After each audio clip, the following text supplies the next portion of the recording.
A really warm welcome to the last afternoon session at this incredible Skull World Forum. I'm Hannah Wheatley. I'm Acumen's Head of Partnerships for Europe, and we're thrilled to be co-hosting the debate session today with EY. It's actually the 8th debate in our series with EY over time, bringing together impact leaders like we're seeing on the panel today to discuss some of the biggest issues of our time. Acumen's mission is to create... Oh, you can't hear me? Is that better? I need to hold it closer. Thank you. Thanks for letting me know. True friends.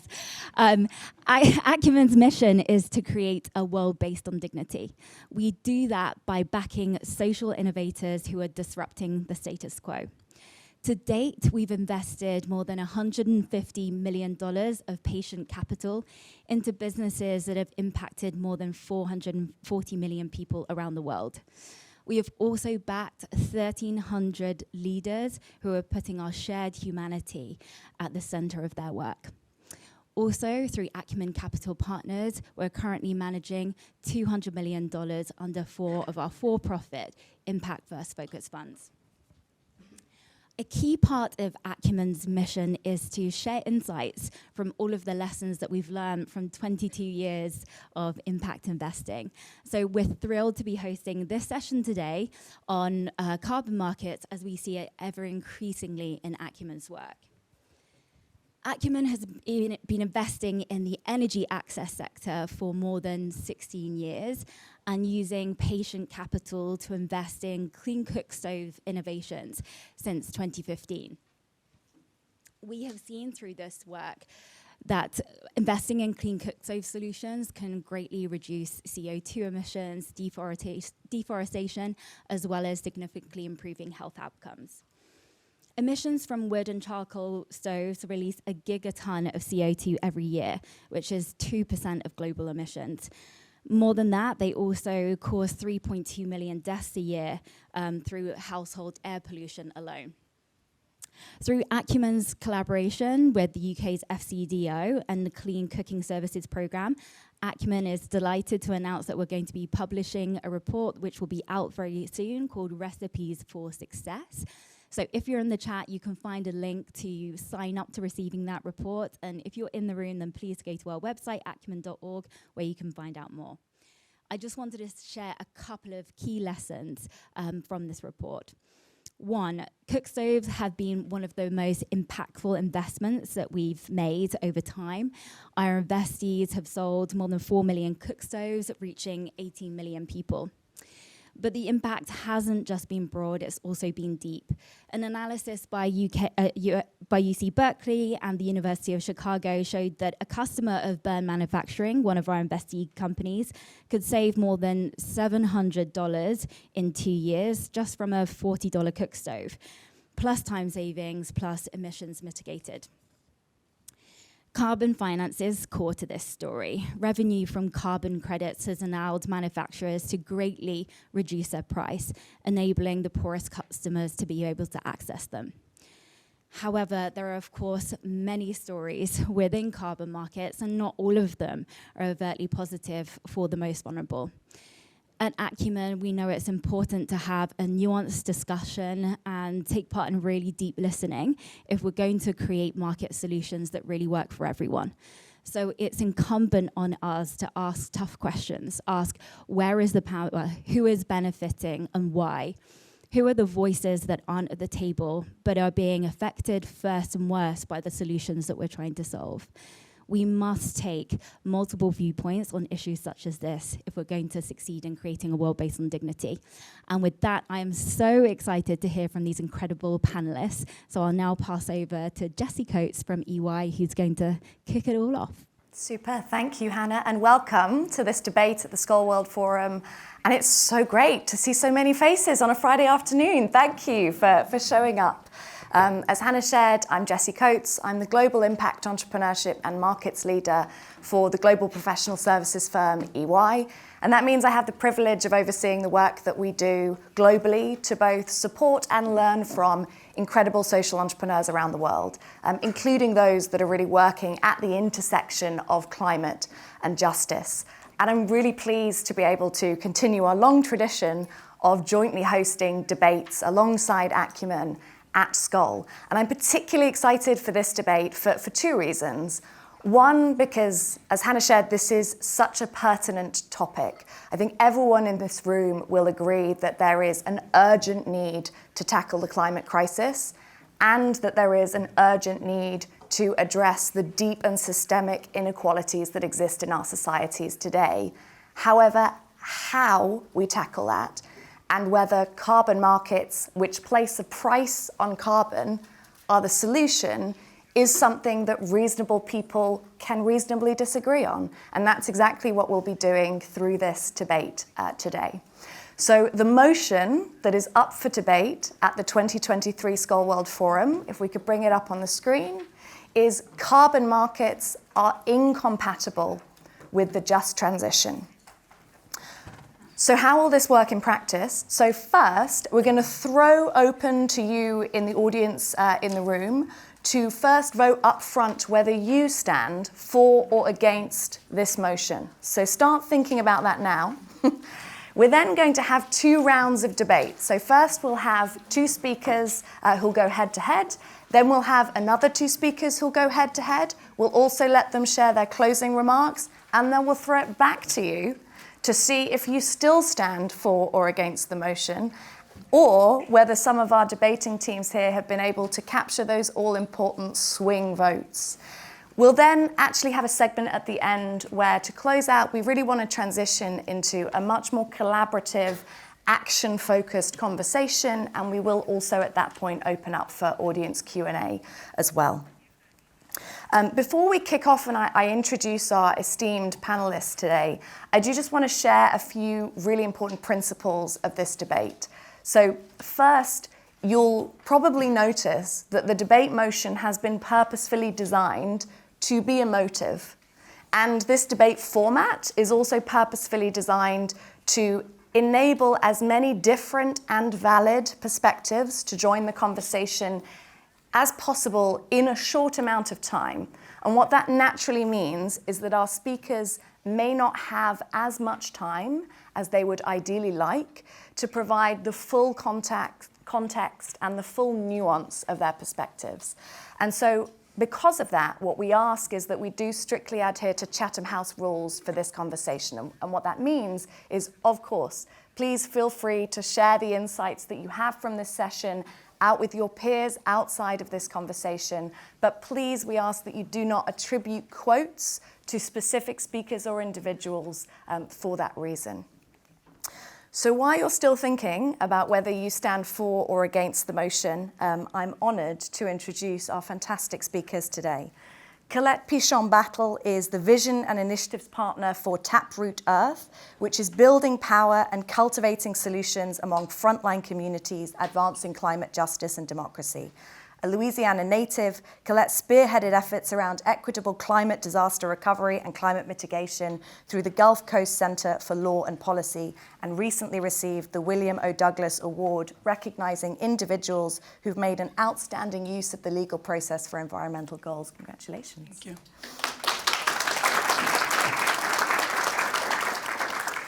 Levi Sucre Romero is an indigenous leader from Costa Rica and the general coordinator of the Mesoamerican Alliance of Peoples and Forests, the AMPB. He directs the technical and organizational management of the Bribi Cabekar Indigenous Network, a group of 8 indigenous territories in Costa Rica, and is a farmer and specialist in rural development and community organization. And Levi will be speaking in Spanish, so please do have your headsets ready for translation. And Colette and Levi will both be arguing for the motion that carbon markets are incompatible with the just transition.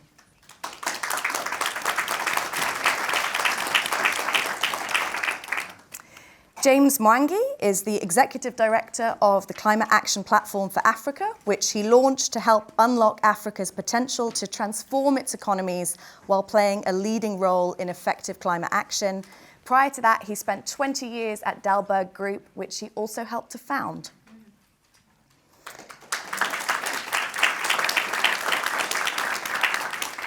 And finally, last but very much not least, Jones Thomas is the investment director at Capricorn Investment Group, one of the largest mission-aligned firms in the world with more than 10 billion assets under management for families, foundations, and institutional investors. And Capricorn Investment Group was born from the belief that sustainable investment practices can enhance risk-adjusted returns. So thank you for joining us, Jones, as well. And James and Jones will both be arguing against the motion. To put that in simple terms, that means they will be arguing that carbon markets are compatible with the just transition. And so I hope that esteemed group of speakers has got you excited, because we will now turn to you to start the first vote. So you do all have pieces of paper with for and against on your table. So please could you hold up for us so that your vote is facing us so that we can see where you stand. Fantastic. Okay. It is a mix. But I'm going to say that the majority in the room, and I'm actually going to say the overwhelming majority in the room, are against the motion currently. So Levy and Colette, you have some work to do. And with that, I think that's a good opportunity to, Colette, I will turn to you first. So if you want to spend 5 minutes sharing your opening arguments. Yes. Thank you. And before I begin, I just want to offer my peace and greetings to the indigenous people of this land. Thank you. Well, we can't have an equitable future without a just transition away from fossil fuels. The main question here, which asks whether or not carbon markets have a place in an equitable future, requires us to examine at least 3 questions. 1, what is the anatomy of the carbon market? What socioeconomic philosophies are they based on? 2, how are we defining equity, which is not the same as equality? And whose equitable future are we talking about? And 3, why is this conversation on carbon markets happening right now? Let's take number 3 first. I think we heard it in the opening. And just in case you're not aware, or maybe from one of the parts of the country where I'm from and you don't believe in climate change yet, let me just say it's real, it's here, it's urgent, and we have less than a decade before we reach a point of no return. So the point of this moment is urgency, and I feel that urgency. But the urgency cannot be what forces us into more mechanisms that harm our community. And this is an unprecedented moment. Even this session is unprecedented. 4 people of color invited to debate whether capital markets have the potential to benefit our communities. For hundreds of years, the very predictable ploy of colonialism is to choose black and brown faces to advance the interests of colonial empires like England and financial empires like the United States. Today, some of the best minds in the sector and the community, even from Skoll's own foundation and investment team, have come and been asked to argue for something that is part of a problem that has created our current reality. The question of whether carbon markets have a role in an equitable future forces us to our knees for an economic system that has created this reality. Perhaps the future will allow us to stand together and come up with innovative solutions that don't harm our community. Do they have a role in the future? The answer is no. I should just drop the mic there. No. More carbon markets actually incentivize more fossil fuels. You have to continue to burn. You have to continue to use these things in order to put a price on a future product. The answer is no. And there's nothing about a carbon market that guarantees justice or a transition away from fossil fuels. It cannot be part of a just transition. Now, can it make money?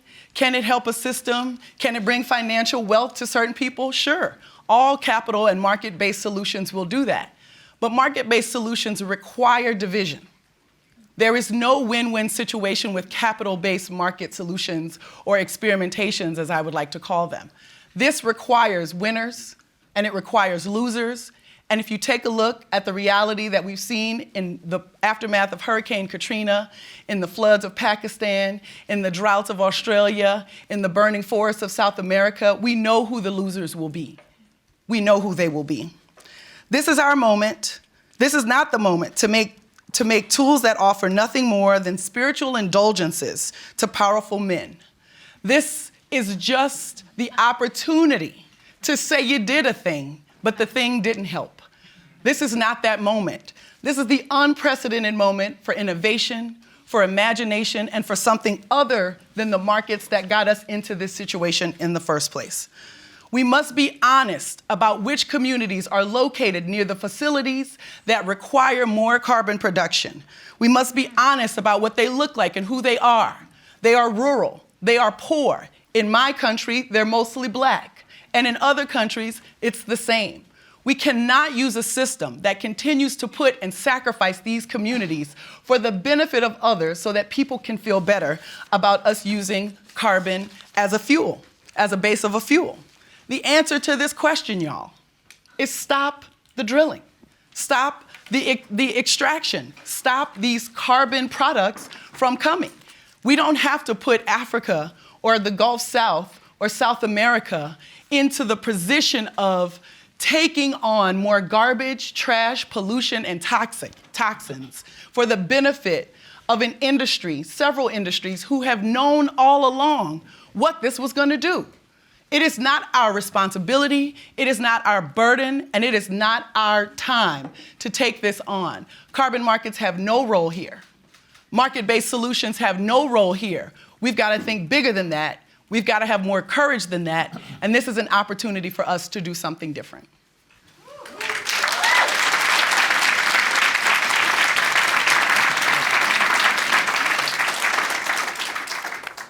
Thank you, Colette. And a huge question of how can a market-based solution possibly solve a challenge that has potentially been created by markets. And James, I know you will have a different perspective to Colette. Do you want to share your opening arguments for 5 minutes on why the carbon markets are compatible with the just transition? Yes, thank you. And thank you all for joining this very important debate. And thank you to our worthy opponents for the moment for kicking off this motion. I argue against the motion. And part of the reason is I'm looking at all of you. And I'm going to take you on a little bit of a trip. Look around. There are people here from every corner of the globe, together for a few days in a community, talking and engaging as humans about the future of a shared planet. Now, none of us would be here in this way were it not for work that was happening almost exactly 120 years ago in a crazy bicycle repair shop, where two brothers came up with a crazy contraption that took entirely understood principles of lift, drag, and motion and created a machine, an aircraft. It was the Wright brothers. Now, that invention made possible the fact that we can all get together here today. It also created a problem. It is absolutely true that we as a human community have been strengthened in some ways and divided in other ways by this ability to connect to each other. It is also undeniably true that air travel alone contributes 3.5% of the 50 gigatons, 50 billion tons of carbon emissions that we face every year. Now, the Wright brothers took familiar concepts and tinkered with basic machinery, and they created magic. They came up with flight. We now face a similar magical challenge. How do we turn a 50 billion ton freight train around? Stop it in its tracks and turn it all the way back to where it came from. And our view is that you need every single tool in the toolbox. And one of those tools is carbon markets. Now, what do? They take familiar concepts of supply and demand, of when you want to get something to be done more, you create incentives. You reward the people who are doing the things you want them to do, and you penalize and charge those who are doing the things you don't want them to do. Right? That's not a new concept. We see it all around us all the time. And it tries to turn that to a difficult market, right? A market for an invisible challenge that has been with us for a long time. Now, at best, these markets can create a way of rewarding those doing the hard work of protecting, conserving nature, and changing behavior in ways that reduce our carbon emissions in various ways. And there's lots of examples within this community. I'm inspired by the work being done by the Cash Coalition that's asking how do we turn the world's smallholder farmers into entrepreneurs looking to reduce emissions and remove emissions from the atmosphere. Not for nothing, not carrying anyone's water for free, but as a way to boost their own incomes, doing critically needed work for the planet. I'm inspired by the work of Water Access Rwanda, who are asking how do we deliver clean water to households while eliminating the emissions that come from boiling the water. And that requires carbon markets, right? And all of the innovations around clean cooking that you heard of. Getting these technologies adopted, it costs money, it takes resources. Now, they do fail at times, these markets. They do have flaws. But you know what? None of us, as much as we all could climb into planes with our families, none of us would have climbed into that contraption that Wilbur and Orville put together 120 years ago. It was clearly unsafe. It was making fundamental mistakes, had rickety wheels and unsound materials. However, it established a principle. And through continuous improvement and learning, through revisiting and asking the question, how do we get this to be better? How do we get the things that work to work better? And how do we fix the flaws? We went on a pathway that brought us, like I said, to magic. And so it must be with carbon markets. We agree that there are those who abuse them for greenwashing. We agree that they do not transmit enough of the benefit of the hard work of fighting for our climate to the people doing it. But the answer to that is not to turn away from them. It is to ask how can they be improved? How can they be tightened? How can they be perfected? So that together we can fly.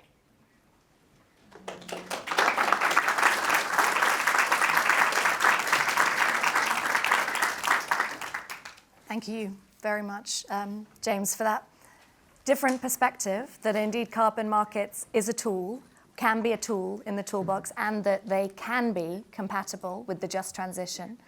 Colette, do you want to share any response just in 1 to 2 minutes to what you heard? Yeah, magic, I heard. I hear about these magical technologies all the time. In South Louisiana, we're seeing all these carbon technologies come to poison our communities. They're gonna store this stuff underground. You know, we don't have sea level rise or hurricanes or anything. We don't have any reason to worry that this stuff is gonna leak. We don't even have 70 years of proof that once you put this stuff underground, it explodes in communities, because it doesn't happen in everybody's community. It's not everybody's plane that crashes, so you can find out what happens. I appreciate this metaphor, because if you're gonna experiment with these technologies, stop experimenting in our communities. That's where this happens. The reason I'm against the carbon market and for the motion is because it doesn't work. It's been here for 30 years. This is not a new conversation. This is a technology that has been around for 30 years, and if it had worked, it would have worked by now. What we really need to do is stop and acknowledge the harm. Stop it. We have to actually, I know it sounds Pollyannish, it sounds naive, all of those things, but the truth is the other tool in the toolbox is getting these corporations and governments to stop the drilling, the extraction. Why isn't this on the table? Why is what's on the table is a market, a system, a scheme to make more money for the richest and wealthiest companies and countries in the world, while other people have to deal with the consequences of climate impacts right now. This is not the solution. And we don't have time for experimentation. We don't have time for 130 years of experiments and planes crashing for us to figure out what's gonna work. It doesn't work. We gave it 30 years. What we need to do now is stop. What we need to do now is give the money not to a scheme that goes to insurance companies and auditors and monitors, but give the money directly to the communities and let them decide how to protect themselves and what to do. We don't trust them. We don't think they know what to do in their own lives and their own communities. Think about that. If you believe that in your heart that communities don't know what to do, think about why you believe that. Because that notion is created by these market-based systems.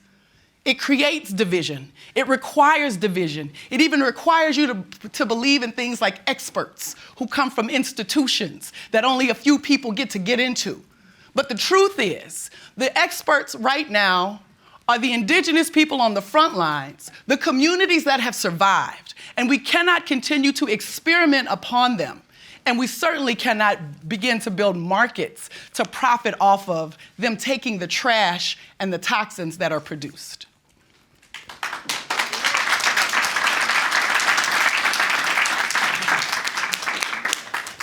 And James, that's a pretty strong riposte, so. It is, but it puzzles me because I live in Kenya and I am watching farmers embrace regenerative agricultural practices that are better for the land and better for the ecosystems, embracing solar irrigation, embracing biodigesters. All of these are technologies and practice changes that cost money, right? It costs something either in temporarily reduced yields or in the need to purchase inputs. And what I've seen carbon markets do is make these things affordable, is actually go out there and give the farmers the money they need, the capital they need to adopt new practice. It's not about crazy experimental stuff.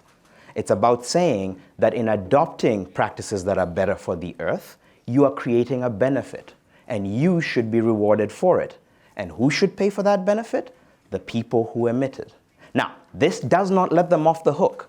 And it's very convenient to conflate offsets and markets. It is entirely possible for me to say, stop what you did. Oh, and by the way, you owe me the money it's going to take to clean it up, right? Especially if cleaning it up sometimes involves not doing, carbon dioxide and its removal from the atmosphere can be as simple as creating a Garden of Eden. Right? It's not just about toxic and nasty work. It's sometimes about investing in creating the ecosystems that we want to see. And markets, carbon markets in particular, if well structured, and there are examples of where they work, when they do work, they allow for exactly that transfer from the types of practices we want to discourage to the types of practices we want to encourage. And anyone who wants to discourage them even more, well, all you're saying is, we need that carbon price to be really, really high, and I could not agree more.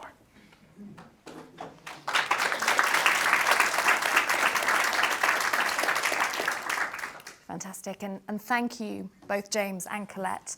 And we will now move into our second round of debate speakers. And Levi, if I could introduce you to have 5 minutes to share your opening arguments.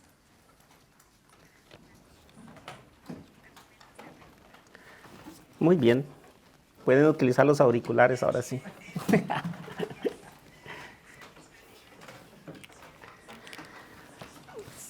Mira, aquí no estamos hablando solo del mercado de carbono, estamos hablando de justicia.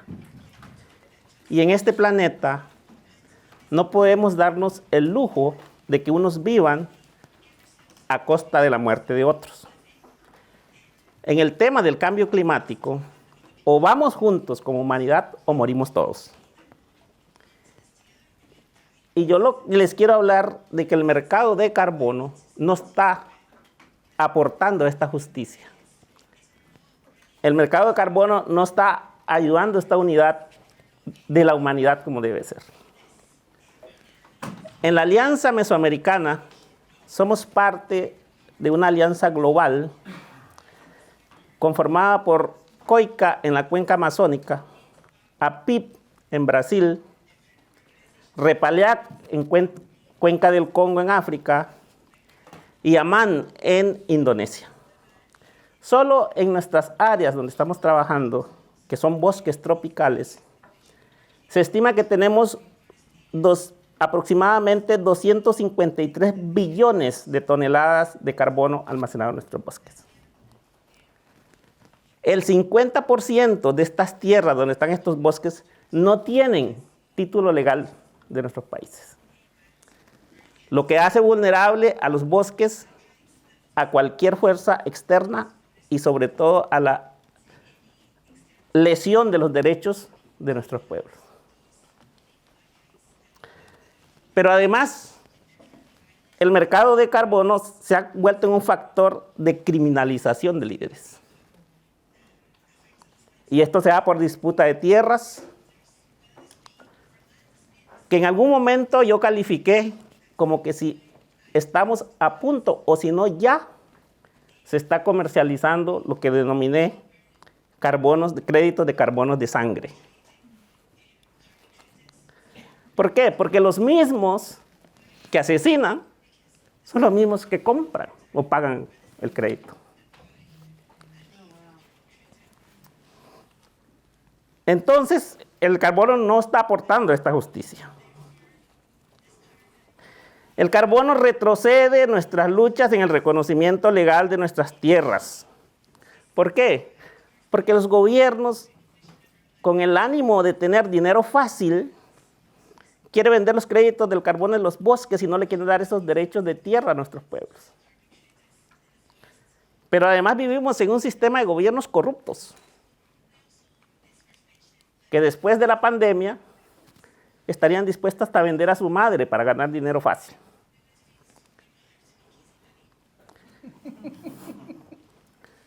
Entonces, el mercado de carbono no está ayudando a esta justicia. Por otro lado, el mercado de carbono está desvirtuando el fin original, que es el combate al cambio climático.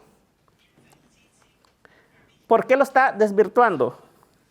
Porque hoy, más que nunca, hay un gran movimiento de empresas que buscan en el mercado de carbono expiar sus pecados ambientales. Lo ven como una estrategia de marketing de sus productos y como en un cambio de conciencia de cambiar sus prácticas.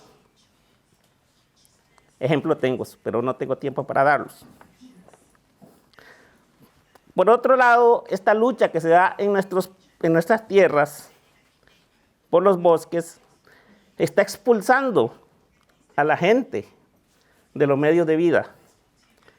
Está aumentando la pobreza y está promoviendo la migración a otros países y ciudades.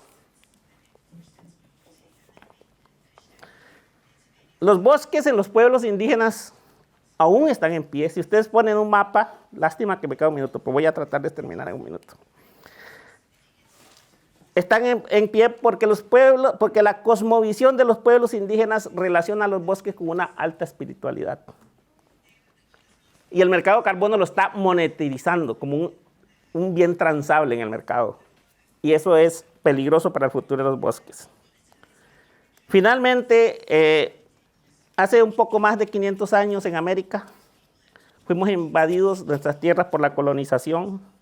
Entre 150 y 200 años, nuestros gobiernos entregaron nuestras tierras a transnacionales para monocultivo, minería, práctica que hasta hoy se da.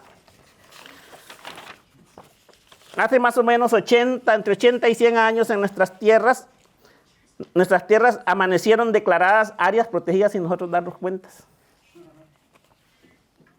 Y hoy nuestros bosques quieren ser despojados por el mercado de carbono. En todos estos periodos nunca se tomó en cuenta la voz y derecho de los pueblos. Entonces la historia nos dice que no hubo trato igual y justo con nuestros pueblos. Y lo que he intentado decir en forma resumida en 5 minutos, les pregunto a ustedes, ¿creen que ahora sí va a haber justicia con el mercado de carbono? Cuando la historia nos ha dicho todo lo contrario.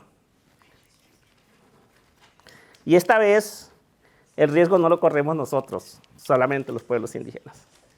Los corre usted, lo corro yo, lo corre usted, el rico, el pobre, el político, el poderoso lo corre. Todos corremos el riesgo. Un error en esto es la muerte de la humanidad. Gracias.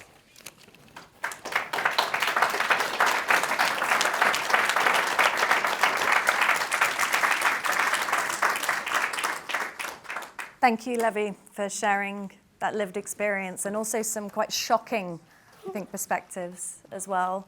Thank you.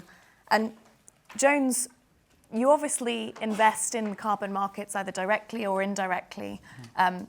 Do you want to share your arguments for why you do believe that the carbon markets are compatible with the just transition? Sure.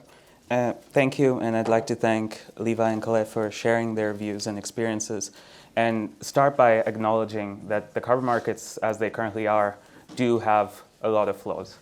And we're not here to defend those flaws.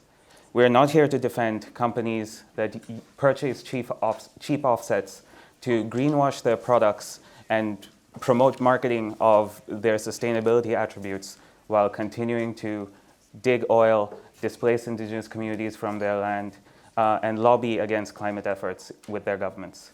We are not here to defend carbon developers who go into indigenous lands, buy up the land, displace the communities, plant monoculture, pine and eucalyptus, and then extract from the land once again and basically leave it barren and strip the communities of their rights. We're not here to defend companies that want to skirt these laws and create division within the markets and basically sow discontent and confusion amongst people as to what the mission we're trying to achieve is. Every market has failings, but we can't ignore the carbon market's significant successes. A couple of them that I'm going to share with you include the amount of innovation that has been created through carbon markets, whether that's Climeworks through direct air capture, whether that's the points that James brought about around encouraging sustainable agriculture, around disseminating cook stoves, reforesting land that is being degraded through deforestation, through unsustainable pastoralism, and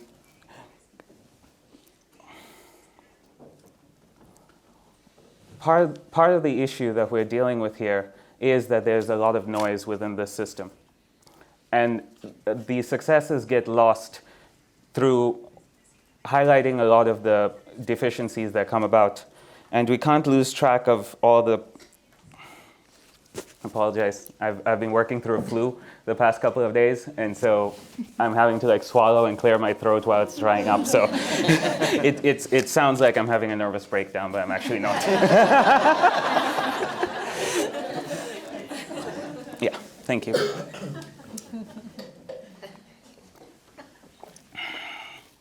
And it's not COVID either. It's just to be clear. Just to be clear. Voluntary markets are the most scalable solution that we've discovered in the past couple of years for giving back those rights to indigenous communities, for being able to capture their traditions and knowledge that they've accumulated over the centuries and their connection with their lands. In a lot of the projects that we end up financing, we are working with NGOs and local communities to understand how best to serve their interests while replanting their forests, while increasing biodiversity, while trying to put value beyond kind of philanthropic dollars, which are the usual ways these have been funded, and bring the true capitalistic tools that can drive hundreds of millions of dollars into these sectors and expand conservation efforts, send significant amount of money to community leaders for use in education, promoting healthcare, and giving them a voice at the table with their governments, because ultimately they are the stewards of the land, and they are the ones that are going to make sure that 20 years from now, 30 years from now, 50 years from now, the money that we have invested into their land continues to benefit the rest of the world. And whether it's greedy corporations, whether it is bad actors, cannot come in and strip the land once again, because we, in this process, have empowered them and given them a voice and given them economic resources to be able to fight back against those who attempt to exploit them. So, in conclusion, carbon markets have a definite role in creating an equitable climate future. And with a few improvements, which we acknowledge that there are a lot of failings and that these improvements are needed, we can get to a just and equitable outcome, both for those who have caused the pain and suffering and those now who need to work with us to fix all of it. Thank you.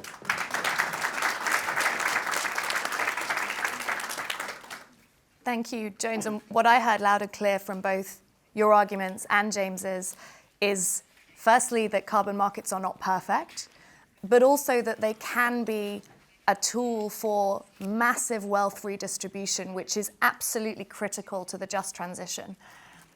Levy, if I could come back to you and ask you to share any response you have to Jones's points, and if I could also invite you to share a closing statement. Can you repeat, please? Can you repeat, please? Yes, of course. No traduction. Of course. Okay. Could I invite you to share any responses you have to Jones's arguments? And also, if you have a closing statement you want to share with the audience.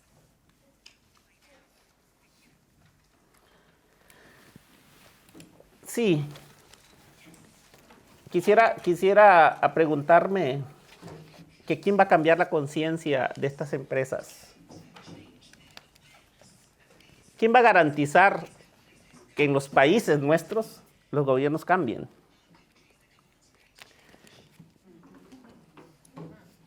¿Quién va a hacer ese trabajo? ¿Solo poniendo plata en un banco, a una cuenta de alguien, de un gobierno? Eso no lo va a hacer. Yo creo que la discusión va más allá que simplemente hago transable un crédito de carbono. Yo me voy a seguir sosteniendo la palabra de justicia. Toda acción climática debe ser justicia. Porque, como lo repito, no es un problema de los pueblos indígenas. No es un problema de un país, es un problema de la humanidad. En este debate se reconoció que nuestro propio concepto de desarrollo que hemos impulsado en los últimos 200 años es el que no ha llegado a este punto. Entonces, tratemos de resolverlo juntos, no simplemente diciendo yo te doy plata y arrégleme mi vida. Se trata de construir juntos por el planeta. Y creo que focalizarse y pensar solo en el mercado de carbono como un fin en sí mismo es el peor error que podemos hacer en la humanidad. Hay que seguir focalizándonos en el fin, que es el combate al cambio climático. Y que si hay que transformar los mercados de carbono, se transforman. Pero no podemos seguir pensando que esa es la solución como en sí. Gracias.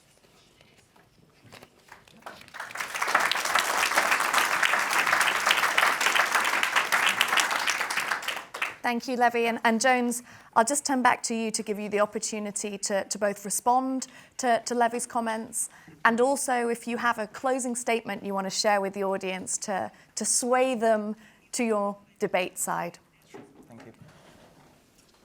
I don't think we're here to say that carbon markets are a panacea or the silver bullet for solving climate change, because they're clearly not. They're another tool in the toolbox. What we are saying is this tool has a right to be used.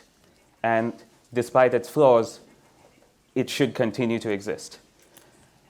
And I'm partial to a lot of the stories that Levi shared around how less scrupulous individuals have exploited his communities and how governments, in an effort to raise money for their crop practices, have exploited loopholes within the market. This happens with every market. And what we have to continue to do is work to find ways of reducing that leakage, that exploitation, and all of those deficiencies. These are problems that every single market has faced. And we cannot abandon the efforts that we've, sorry.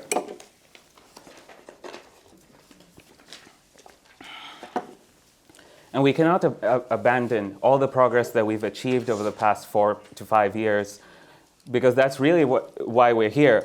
You can imagine that 5 years ago, we probably wouldn't be having this conversation.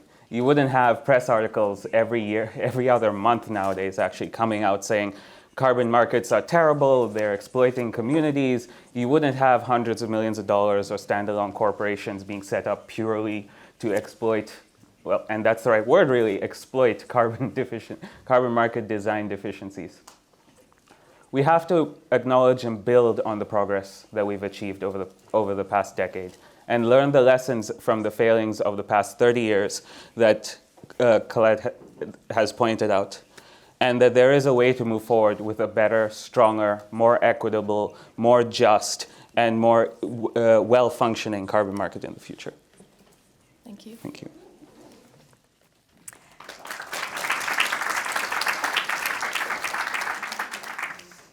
And James, you've now had the benefit of hearing all the perspectives.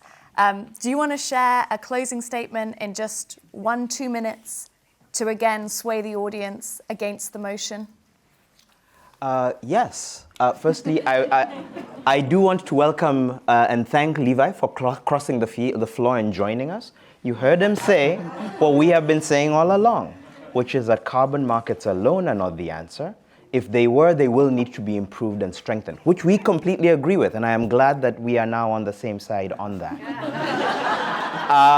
I do also want to say, I'm looking around and I am seeing social innovators. Some of you joined this community when it was composed of social entrepreneurs. And the hallmark of each of the people in this room was that we were all targeting broken systems and finding ways to get them to work as quickly, as efficiently, and as scalably as possible for the good of the planet and for all communities and societies. Our opponents, it saddens me to admit, have done a fantastic job of highlighting the problem, highlighting the bad actors, highlighting the flaws. I have not heard a solution. And what we are saying is that if we are to be true social innovators, we have to take this particular tool, recognize the good that it is capable of doing, acknowledge honestly the ways it is being abused, find ways to structure new incentives and approaches to maximize the good, stop the bad, achieve scale, and be open, always open, to credible, realistic alternatives if they are better.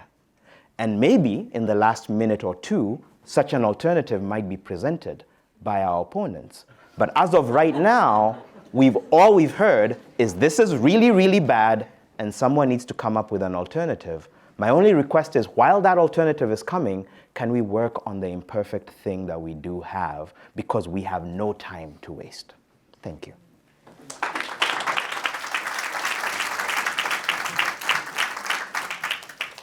And Colette, we started with you, and we will end with you. Do you want to share, Indeed. in 1 to 2 minutes, your perspective to sway Indeed, I do. for the motion? So let's just be clear about this. Carbon markets actually do more harm. They require more pollution. They require more extraction. They require more emissions.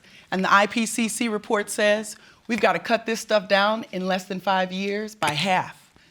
This goes the wrong direction. Carbon markets incentivize more harm while assuaging guilt and sidestepping accountability owed to communities. Here are the solutions. They're so simple you might miss them.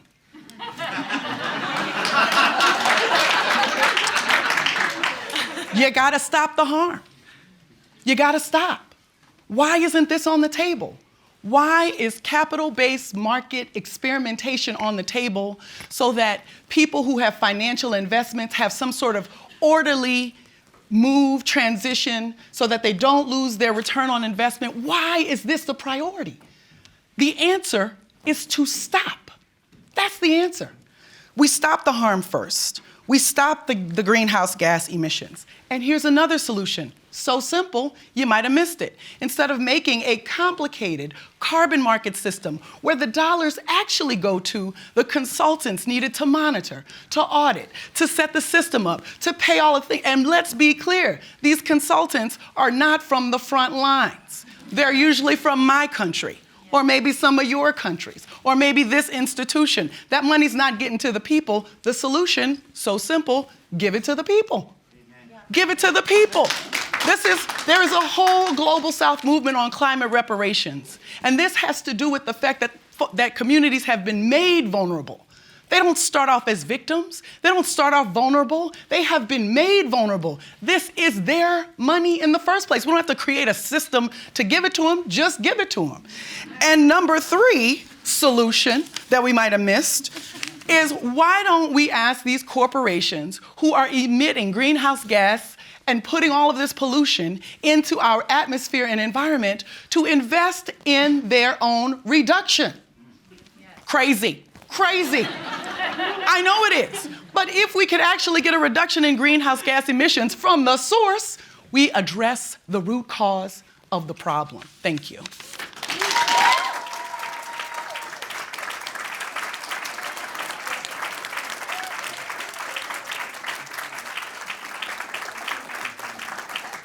Okay, so that is our debate closed. And I would just like to say a huge thank you, and can we just have a round of applause for all of our speakers today? Fantastic. Thank you. And it is now time to turn it back over to you guys. So I want you to think about whether you still stand for or against the motion. And again, if you can lift up your cards to show us where you now stand. So I would say now it's about a 50-50 split, but I am absolutely going to give the swing vote to our 4-team. Congratulations and congratulations. I think you guys had a tough job. You did really, really well. And with the debate wrapped up, what we want to do now is to really move this conversation in a slightly different direction. So one that is based less on the differences between us, and one that is more focused on the common ground, not necessarily in our opinions, but based on what is the collective action that is required to ensure a just transition. And so we will be opening for questions, so please do begin thinking about your questions. I'll come to you in the next few minutes. I just want to start this conversation by posing first a question to yourselves, Jones and James. You talk very eloquently about the fact that carbon markets are not perfect. What do you think needs to happen to the carbon markets to ensure that they are more compatible with a just transition? I think I'd take it in 3 layers of imperfection.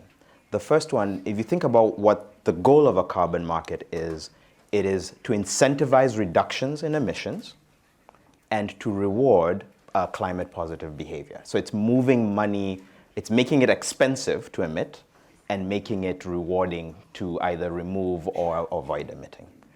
The first thing it needs to do is meet that basic threshold. And a lot of headlines today are saying that because of flaws in the incentives in the market, we have low integrity credits. Credits are being awarded for activity that did not actually either capture carbon or avoid the emission of carbon, right? So the first thing is we need to boost integrity, and there is fraud in every single market on earth. This is fraud. And we need to go after it like we do with any other type of fraud. The second issue with carbon markets is how we think about pricing and value and getting to a consistency around that, right? Today, how much I can earn for doing something that's regarded as good for the climate entirely depends on where I am. How much I am charged for doing something that's potentially harmful to the climate also depends on where I am. And if it's a voluntary market, it really depends on my willingness to engage. And we do need to move towards some degree of consistency in how we think about the duration of carbon removal, the reliability of it, and also how we think about the price points at which we're doing this. And the reason why a price matters is it's exactly the way in which you get a corporation to stop doing what it's doing is make it expensive for them to do so. If I'm paying a lot for every ton I emit, I am going to be innovating like crazy to find ways to deliver services without the thing I'm being charged for.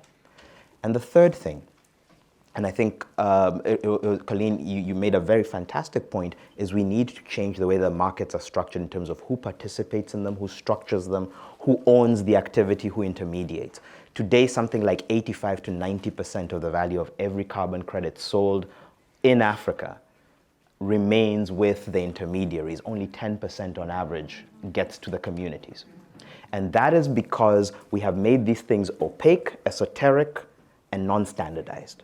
It's not rocket science. We have plenty of young people in Kenya who could learn how to do every step of the job of preparing a carbon credit to bring to market, and thus capture value in new professional opportunities.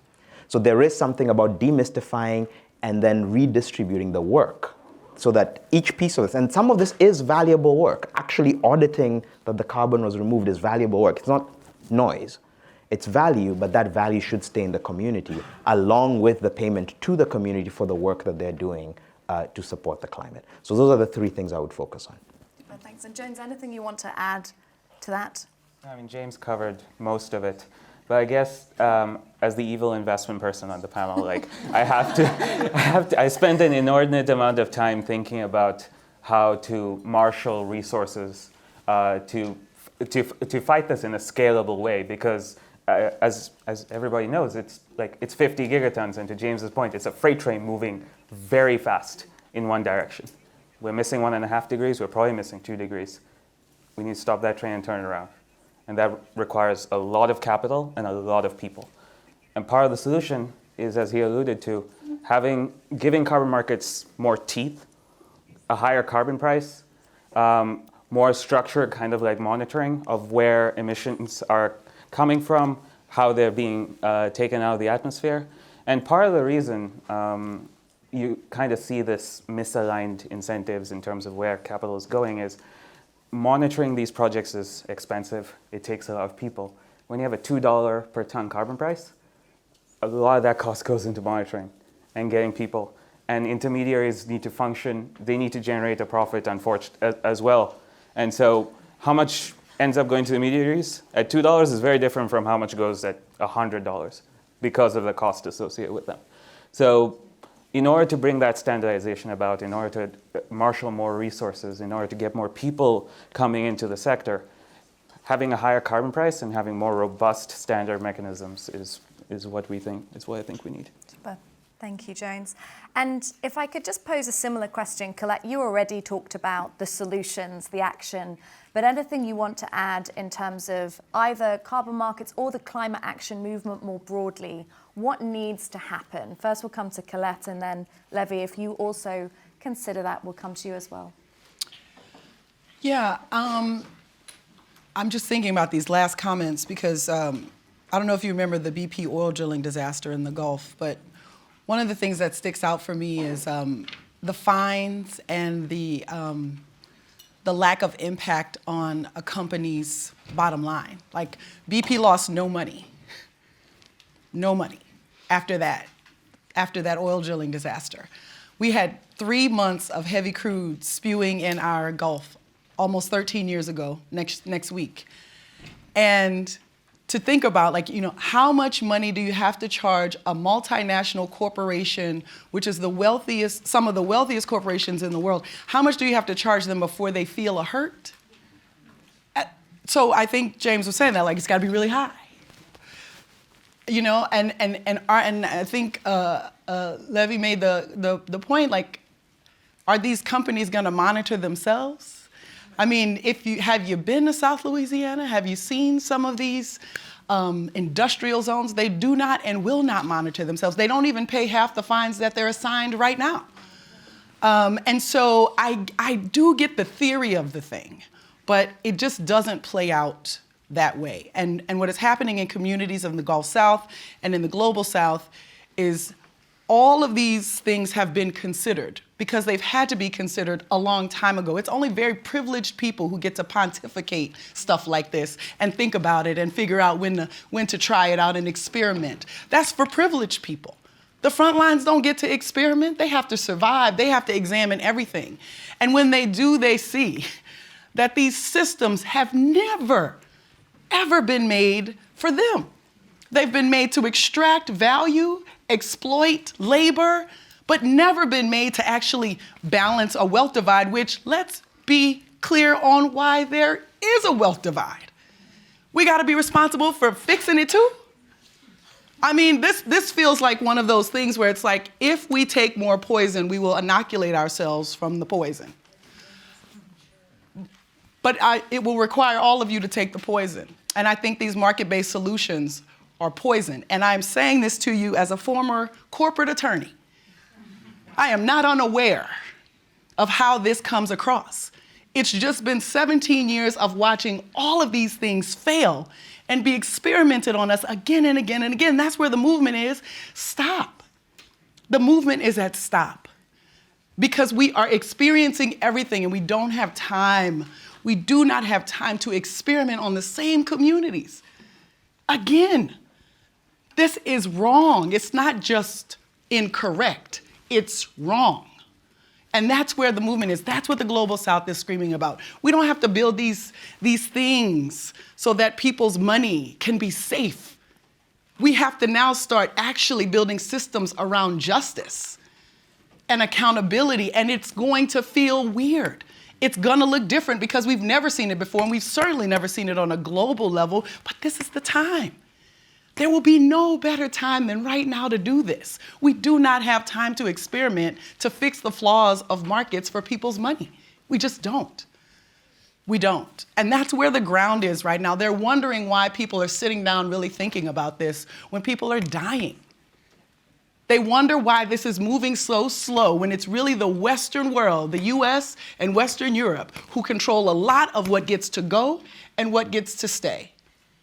They're wondering where we are and why we are sacrificing so many of them before we come to the conclusion that the systems that we are in and the tools that we are using are meant to benefit a very few people, while the rest of the world has to pay the price. We are paying the price. They want to know where you are. They want to know where your heart is. They want to know why you're going to leave them. And they want to know why you're going to make them fix the problem that they didn't create in the first place. That's where the ground is. That's where the ground is.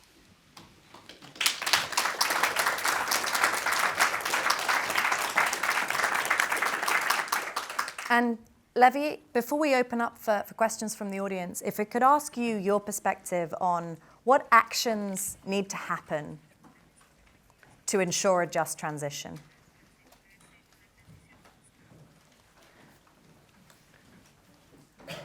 Bien, yo creo que Colette lo definió muy simple.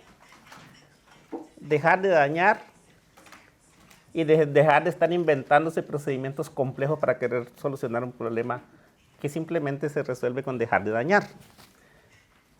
Pero además quisiera decir que entre estos elementos complejos, ahora hay una nueva moda en el mercado de carbono que se llama los carbonos de alta integridad.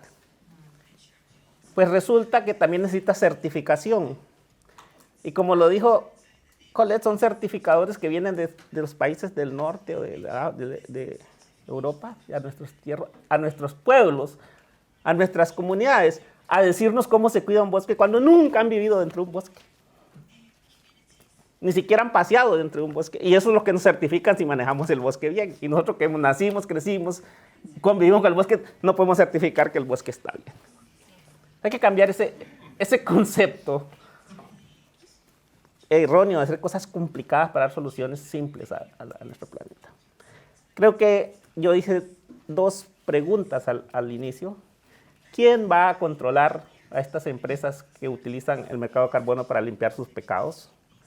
¿O quién va a exigirle a nuestros gobiernos respeto a nuestros derechos, respeto al derecho a la tierra, al carbono, a la consulta bajo el consentimiento previo, libre e informado?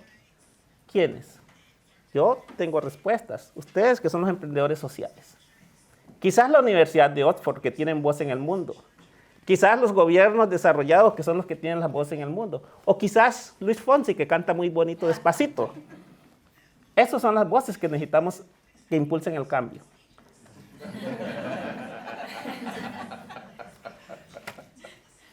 Con eso lo dejo.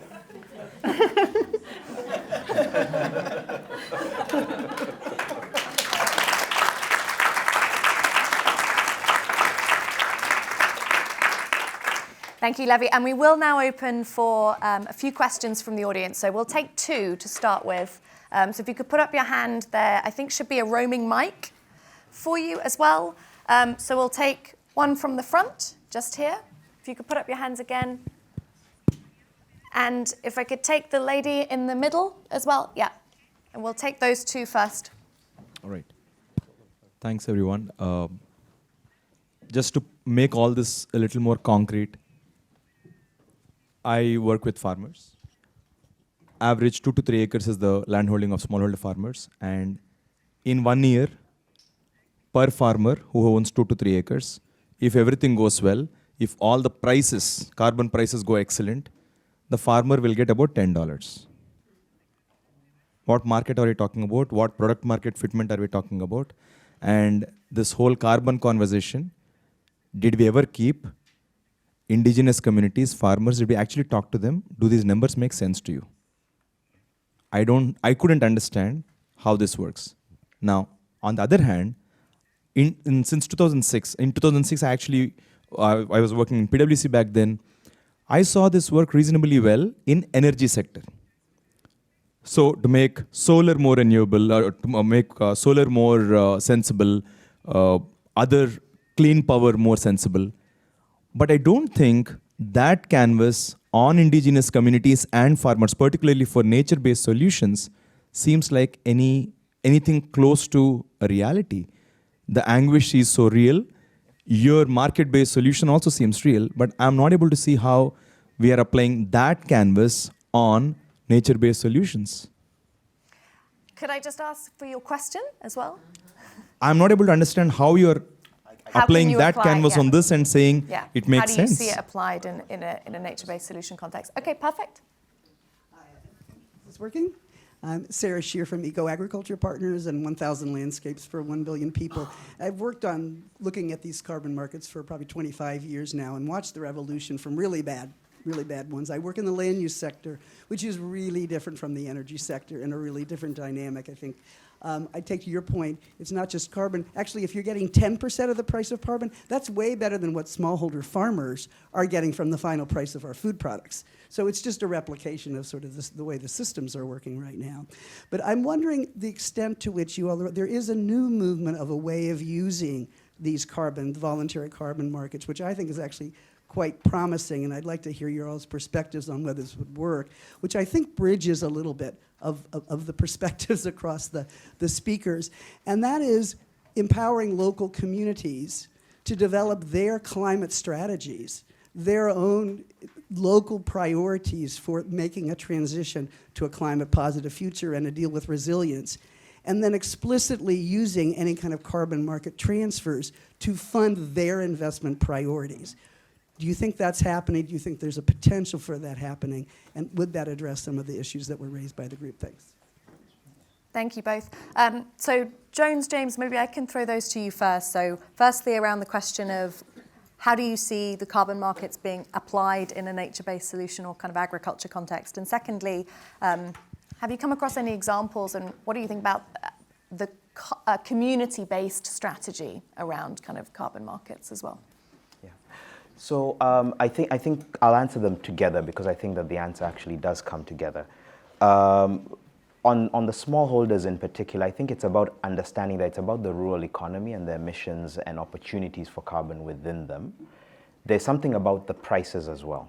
So when you saw the same logic that applies in the energy markets should apply to a rural household, because guess what? The rural household is also using a lot of energy. The most carbon-intensive form of energy used in the rural areas is on cooking, right? It's deforestation for firewood and for charcoal. Just displacing that for more efficient, clean cooking solutions generates, for the typical household, depending on what tier of stove you're talking about a handful of tons per year. Now, again, if you then add to that the avoided emissions, say from applying solar irrigation, potentially some credits from reforestation, something from managing your soil carbon more actively. The question we are asking ourselves is, can we, for a smallholder, get to something like, call it 4, 5, 6 tons per year, even on a relatively small plot of land, through focused activity? It's not just about we're not doing some things. It is that we've changed the lifestyle, we've adopted technologies that actually speak to demand, and I think this is what the thing that you touched on that really resonates for me, is find the things that communities, individuals, smallholders, whoever, people around the world want to use that are good for the climate, and make those things more affordable. You're not trying to give those things away, you're just trying to make them more affordable than the alternative.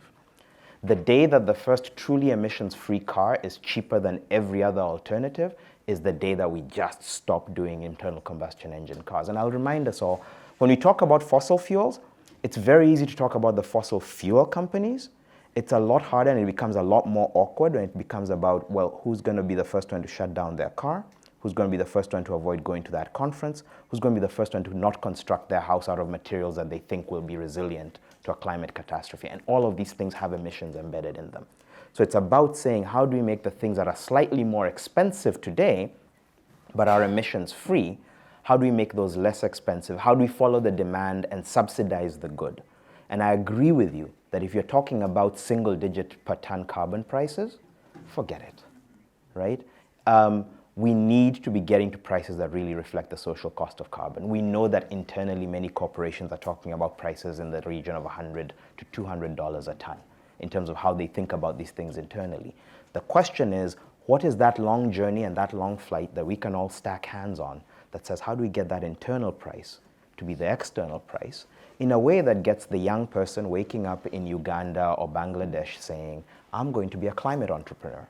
I'm not doing something that's been forced on me to clean up for others. I am saying that there's a huge opportunity in fixing the climate, and I'm going to get really, really good at doing biochar and adding it to the soil to manage soil carbon. Really, really good at installing rooftop solar, because that's a big opportunity. Or really good at protecting the natural bounty of my local forest because it's generating a steady stream of credits from which I can earn a living and actually improve my livelihood. Thank you. I'll just add a second layer to that, which is like the carbon offsets, particularly voluntary, it's an additional layer of incentives that you want to put on top. So even when you're thinking about farmers, like helping them transition to sustainable agriculture, which is better for the soil, like versus competing with a traditional monoculture plantation that's hyper optimized with machinery that runs on fossil fuels, uses ammonia-based fertilizers that leaks nitrogen into the air. You have all of these negative externalities that never get priced into the market.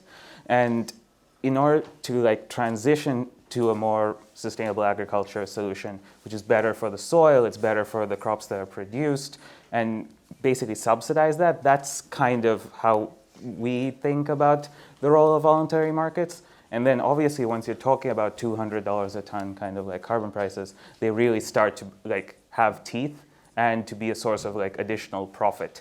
A lot of people talk about carbon additionality, which is like, you know, the project shouldn't be feasible without the carbon prices being involved, for example.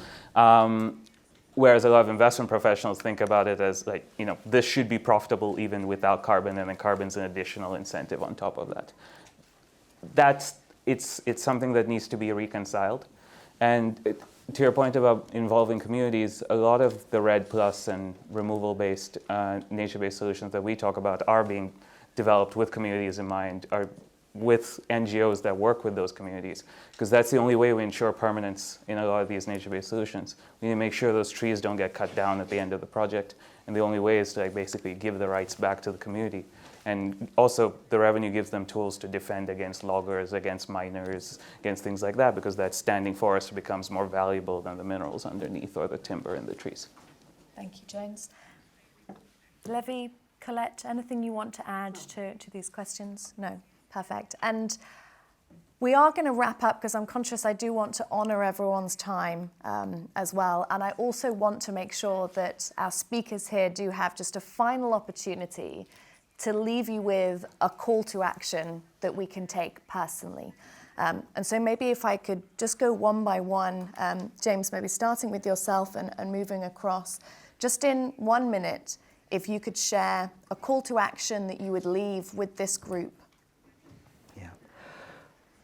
I think we need to recognize that we need to mobilize all of humanity in an unprecedented task over the remainder of this century.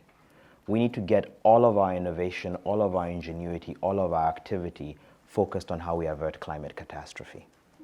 The good news for those of us who also care about social justice, I grew up in Kenya, I really care about the upliftment of Africa as a continent, is that some of the places that are closest to having the emissions profile and the modes of living that are going to get us into the next century are the places that actually need to be invested in order for us to achieve this vision. And so I think we need to think about, what does climate positive growth look like? What does it look like to build an entire economy around the proposition that we take more greenhouse gases out of the atmosphere than we put in every day, right? And keep doing that, not for a few years, but for centuries, because that's what it's going to take. It's not impossible. We have created new mechanisms before, but that's what we need to do. And I think it's an interesting and exciting challenge to think about how we reorganize ourselves to realize that. I'll probably just talk about the voluntary markets specifically in this situation, particularly, I guess, in nature-based solutions, in that, for decades, even centuries, we've exploited our environments.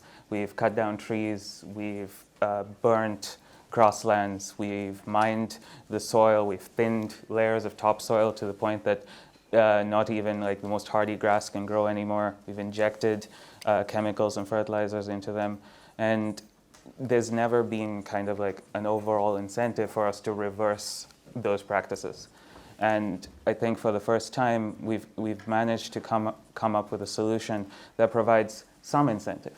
I'm not saying that it's the biggest incentive and that it'll solve all the problems, but there is something there. And over the past decade, we've gotten better at refining that solution. So to abandon that, to go around saying that all of this is pointless and useless because there are a few bad actors in the space, because the outcomes that we're getting are not exactly or perfectly what we want, can be problematic. And I think as all of you go out and you're continuously bombarded with press articles, with media coming out saying that all of this is like a hopeless cause, not to forget that there are a lot of people working to like improve this over time, and that this is like one of the best solutions so far that we've come about, and we'll continue to improve on it. Thank you. And Levi, if I could ask you, what is your call to action for the audience? Bueno, mi llamado es que no pensemos tanto en una cifra o dos cifras de valor del crédito de carbono. Pensemos más bien en integrar conocimiento, tecnología, derechos y justicia en la solución. Y cuando hablo de esto, estoy hablando de toda la humanidad, de todos los pueblos indígenas, comunidades locales, los académicos, los científicos, los que tienen empresas, y trabajemos juntos.